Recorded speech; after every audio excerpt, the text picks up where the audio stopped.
तो परमेश्वर मुझे बता रहा था कि ये ग्रेस जो तेरी लाइफ के ऊपर है ये नॉर्मल नहीं है, क्योंकि आप हर टाइम जब ग्रेस में जीने लगते हैं, हर टाइम लाखों लोग आपके चर्च में होते हैं, आपको नॉर्मल लगने लगता है।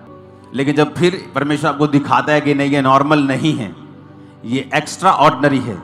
यूसुफ के, मेरा नाम अंकुर यूसुफ नरुल्लाह शुरू से नहीं था, योसेफ नाम मुझे परमेश्वर ने दिया, और मैंने ये इब्रानी भाषा से नाम जोड़ा था, जोसेफ नहीं जोड़ा, योसेफ जोड़ा, क्योंकि ये वही यूसुफ था, ये वही योसेफ था जिसके ऊपर रंग बिरंगा अंग रखा था। मैंने सोच के नहीं चुना ऐसा नाम, क्योंकि परमेश्वर ने वो नाम मुझे शायद इसलिए दिया, मैंने इसलिए ये नाम रखा था क्योंकि इसका मतलब था कि ऐड करना, यहोवा ऐड करता है।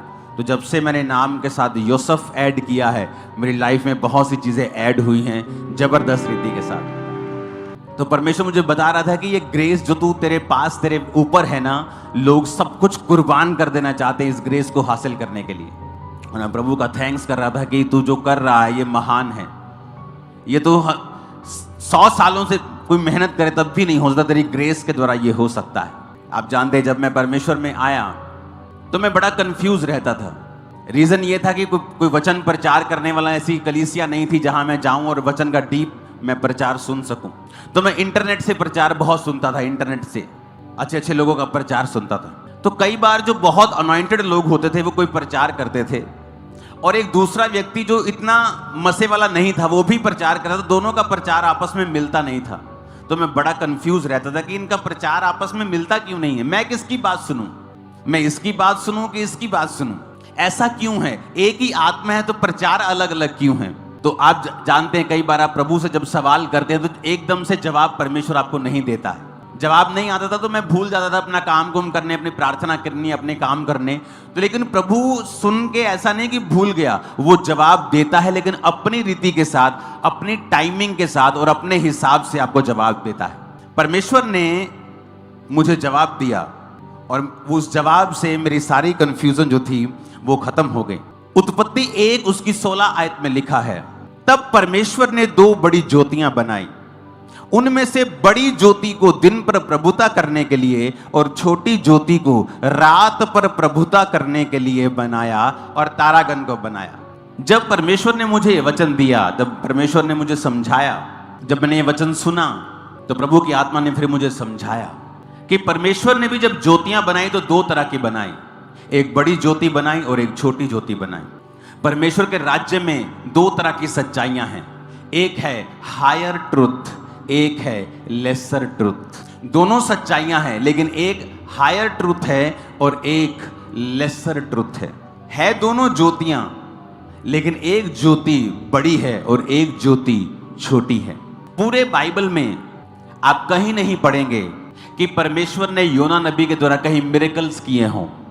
बाइबल कहती जब योना नबी को परमेश्वर ने कहा तू जाएगा और प्रचार करेगा और लोग मन फिराएंगे, और वचन कहता है योना भागा।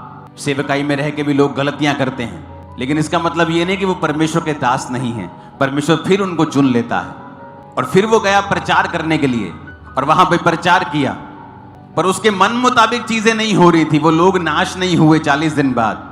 तो परमेश्वर से नाराज हुआ, फ्रस्ट्रेट हुआ। लेकिन अगर आप अलीशा की जिंदगी को देखते हैं तो वो हायर ट्रूथ में जीने वाला था। वचन कहता है अलीशा जब मर गया, जब हम दूसरा राजाओं 13 उसकी 20 और 21 आयत में लिखते हैं, और दूसरा राजा 4 उसकी 38 से 44 आयत में पढ़ते हैं। पहले हम दूसरा राजा 4 उसकी 38 से 40 पढ़ेंगे। तब अलीशा गिलगाल को लौट गया, और उस समय देश में अकाल था, और भविष्यद्वक्ताओं के चेले उसके सामने बैठे हुए थे, और उसने अपने सेवक से कहा हंडा चढ़ाकर भविष्यद्वक्ताओं के चेले के लिए कुछ पका। तब कोई मैदान में साग तोड़ने गया, कोई जंगली लता पाकर अपनी अकवार भर जंगली फल तोड़ ले आया और फांक फांक करके पकने के लिए हंडे में डाल दिया, और वो उसको पहचानते नहीं थे। तब उन्होंने उस मनुष्य को खाने के लिए हंडे में से परोसा, और खाते समय चिल्लाकर बोल उठे, हे परमेश्वर के भक्त, हंडे में जहर है, और वे उसमें से ना खा सके। तब अलीशा ने कहा अच्छा कुछ मैदा ले आओ। तब उन्होंने हंडे में डालकर कहा उन लोगों के खाने के लिए परोस दे। फिर हंडे में कुछ हानि की वस्तु ना रही। ये वो लोग थे जो हायर ट्रूथ में चलते थे, जो हायर अनॉइंटिंग में चलते थे। और वचन कहता है कि जब अकाल पड़ गया और खाने के लिए कुछ नहीं था, तो वो जंगल में जैसे अब खाने के लिए कुछ नहीं, तो कोई जंगली साग तोड़ने चला गया, कोई जंगली फल लेने चला गया। लेकिन वचन कहता है कि वो उन्हें पहचानते नहीं थे कि कौन सा हानिकारक है, कौन सा पॉइजनस है, कौन सा सही है, कौन सा खाने वाला है, कौन सा नहीं खाने वाला। और सारा कुछ एक ही जगह पे पकाया। तो वचन कहता है कि जब वो खाने लगे तो उनकी जीभ सूज गई होगी, होंठ सूज गए होंगे, कुछ उनकी बॉडी में हुआ होगा और उन्होंने कहा कि ये जहर है इसमें। और वचन कहता है कि अलीशा ने कहा कुछ मैदा लेके आओ और हंडे में डाल के कहा लोगों के खाने के लिए परोस दो, और फिर हंडे में हानि की कुछ भी वस्तु ना रही। तारीफ करो जोर से इस वचन के लिए। अब यहां पर कोई मूर्ख उठ के कह सकता था कि तूने प्रार्थना करनी चाहिए थी तुझे उस खाने के ऊपर, लेकिन जो हायर ट्रूथ में जीने वाले लोग हैं वो जानते हैं कि परमेश्वर उन्हें किसी भी रीति के साथ इस्तेमाल कर सकता है। आपको क्या लगता है कि अलीशा को जब उसने मैदा लाने के लिए कहा तो क्या उसने शरीर से यह बात बोली कि आत्मा से बोली? अगर उसने शरीर से बोली होती तो वो खाना कभी भी जहर से मुक्त नहीं होता। लेकिन वचन कहता है कि पवित्र आत्मा ने उसकी अगुवाई की और पवित्र आत्मा ने कहा, और जो कुछ आत्मा ने कहा वो उसने किया। ये ऐसे लोग हैं जो हायर ट्रूथ में जीते थे, अलीशा के जैसे, पतरस के जैसे, पौलुस के जैसे, मूसा के जैसे। लेकिन उसी बाइबल में लेसर ट्रूथ वाले लोग भी थे जिनको हम माइनर प्रॉफिट्स बोलते हैं, जिनकी लाइफ से कुछ बहुत बड़े मिरेकल्स नहीं हुए। हाँ, लोगों ने उनके द्वारा तौबा की है, लोगों ने अपना मन फिराया है, लोगों ने उन्हें परमेश्वर का दास समझा है। लेकिन जो हायर ट्रूथ वाले लोग थे, अलीशा के जैसे, मूसा के जैसे, पतरस के जैसे, पौलुस के जैसे, उन्होंने जो कार्य किए हैं वो दूसरे लोग वैसा काम नहीं कर पाए। शायद वो पवित्र आत्मा के लिए ओपन थे, शायद उनका संबंध जो था परमेश्वर के साथ गहरा था।